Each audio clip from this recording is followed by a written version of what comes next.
Hey, what is up everyone? My name is Sagar and we are back here with another video. And this is the second lecture of our Java and DSA course. And in this video, we are going to learn about data types and variables. So without wasting any more time, let's get started.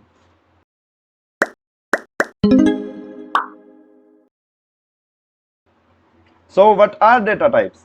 Data types are something that are used to define a particular type of data item that can be stored. But what does that mean? Let me show you some practical.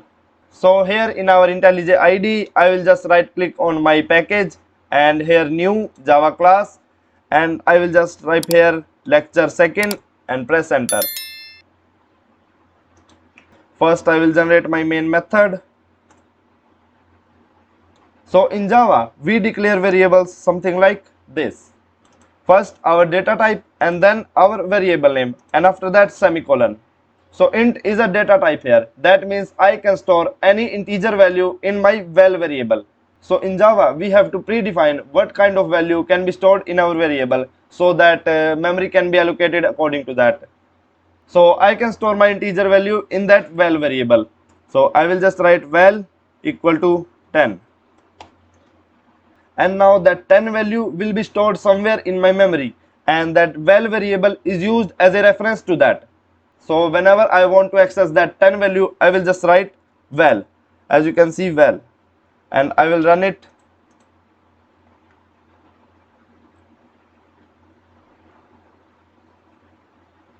So here you can see 10 is printed. So as you can see, I passed val in my println method, but in console you can see 10 is printed. So here val is used as a reference to that 10 value which is stored in my memory. So that integer value is not stored as it is. It is stored in something called as binary form. So let me give you some overview. We all know computer understands 0-1 binary language, and all the values are stored in that same format. So values are stored in the form of bits, that is 0 and 1, and we know that 0-1 is the only language machine understands. So one bit can contain either 0 or 1. So I can write it as 0 and 1. As there is only one bit, so it will be considered as 0 and this is 1. And here are 2 raised to the power 1 outcomes. And when we have 2 bits, there can be 2 raised to the power 2 possible outcomes, that is 4. So this is 0 and this is also 0, and then this is 0 and this is 1, then this 1 and this 0, and then both are 1. So this is the binary form of 0, and this one is for 1, this is 2, and this is 3. And when we have n number of bits, then 2 raised to the power n are outcomes. So these binary numbers are calculated as here 2 raised to the power 0 and here 2 raised to the power 1. So here when our bit is 0, that means 0 into 2 raised to the power 0 plus our next bit is also 0, then 0 into 2 raised to the power 1, that is 0 plus 0 equal to 0. And for our next case, here 1 into 2 raised to the power 0 plus 1 into 2 raised to the power 1, that is 1 into 1 plus 1 into 2, that is 3. So that was just an overview how binary numbers are stored and calculated. There are some more things to cover in it, so we will be doing all this in our upcoming videos. So numbers are stored in the form of bits, and the minimum value we can store is 1 byte, that is equal to 8 bits. So the possible outcomes will be 2 raised to the power 8, that is equal to 256.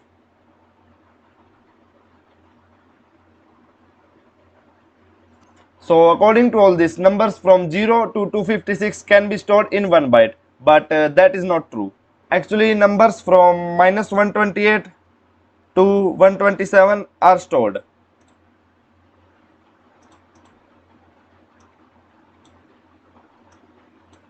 They are a total of 256 numbers. here we have to also consider negative numbers because सिर्फ positive से तो काम नहीं चल सकता. But we just saw things are stored in something like this. So how negative numbers are stored? So let me clear it to you. So suppose I am writing it as 0, 0, 0, 1 and then 0. As you can see, there is only one set bit, so we can count it as 0, 1, 2, 3, 2 raised to the power 3, that is 8. And consider it as 1 byte. I am just taking here 5 bits just for an example. But actually how negative numbers are stored? Consider it as 1 byte, so it is my 8th bit. So you can see this is my last bit and it is not set. So that means all the bits before it, whatever number they are making, will be considered as positive numbers. And when this last bit is a set bit, then this number will be considered as -8.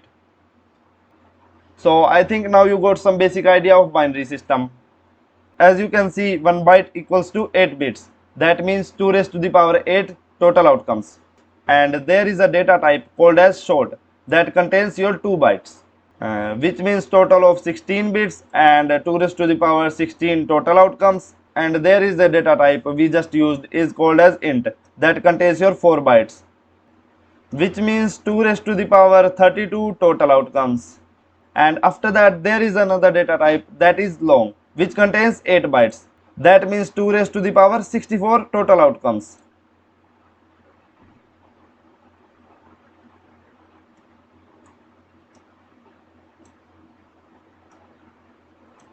So we can see here long data type that can store large number values. And after that there is int which can store a total of 2 raised to the power 32 values.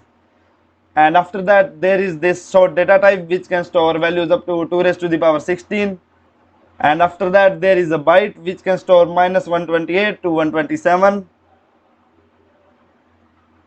So these are the data types that can store number values. And now the question is, why can't we just use long, as it can store large values as well as small values?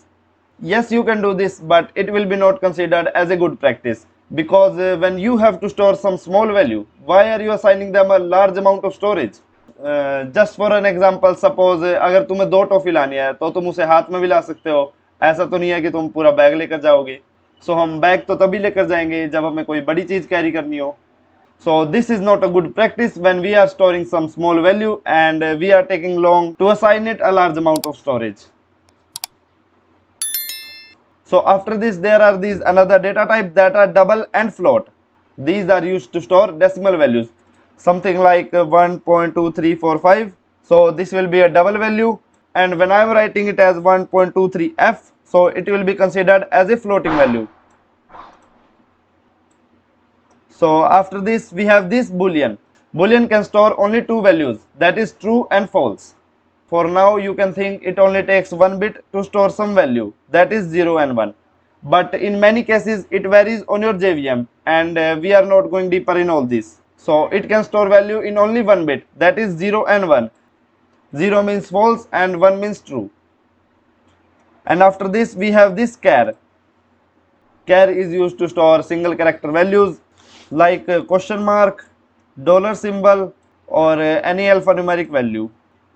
So now let us see some examples.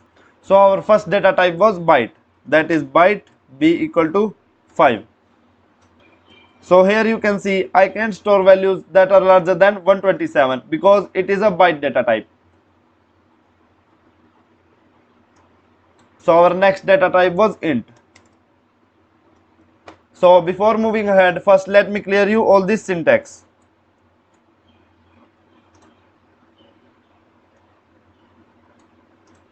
So in Java, when we have to declare some variables, we can write it as this, and we can initialize it later, that is x equal to 20.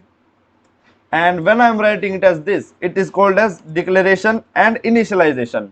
So here first of all we will write our data type, that is int, float, long, or anything else.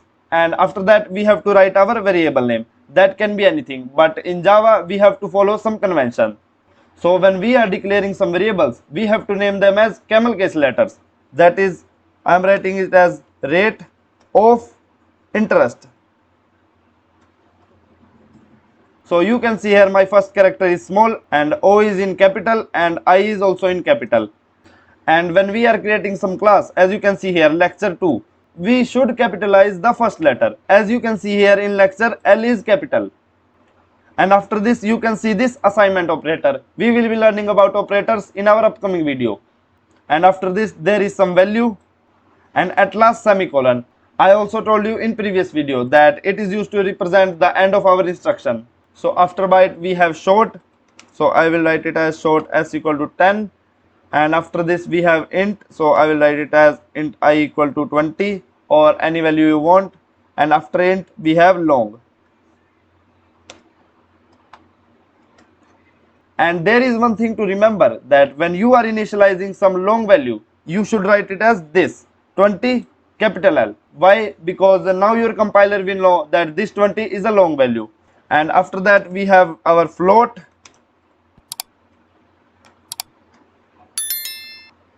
As you can see, I initialized my decimal value, but it is giving me an error. Why? Because I have to write it as this 2.3f. Because after this our compiler will know that it is a floating value and not a double value. So our next data type is double. And after that we have boolean. And at last we have char. As you can see, I am writing this character in single quotes. But if I am not doing this, it gives me an error. As you can see here, create local variable a, and now it is considering a as a variable and not a character. So we should write characters in single quotes. So all these are primitive data types in Java. There are also non-primitive data types like string, but we will be covering those in our upcoming videos. So now talking about variables. Variables are nothing, just a reference to the values we are storing in our memory.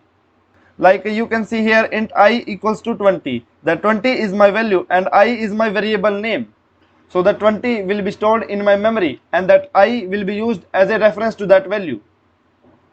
So whenever I use that I, it will return me 20. As you can see, s out I. And when I run this,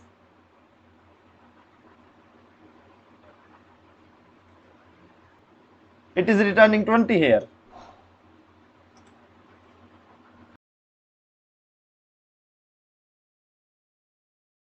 So now it's time for our practice problem. So today you have to do some research and then print the result in the console. So you have to search and print the range of byte, short, int and long. We just learned that a byte can store 256 numbers, that means minus 128 to 127. So that is the thing you have to print. And the same thing you have to search for short, int and long. And the first one to comment the answer will get a shout out in the upcoming video. So that is it for today everyone. Hope you like this video. Subscribe to our channel and share your views in comment section. And I will see you in the next one.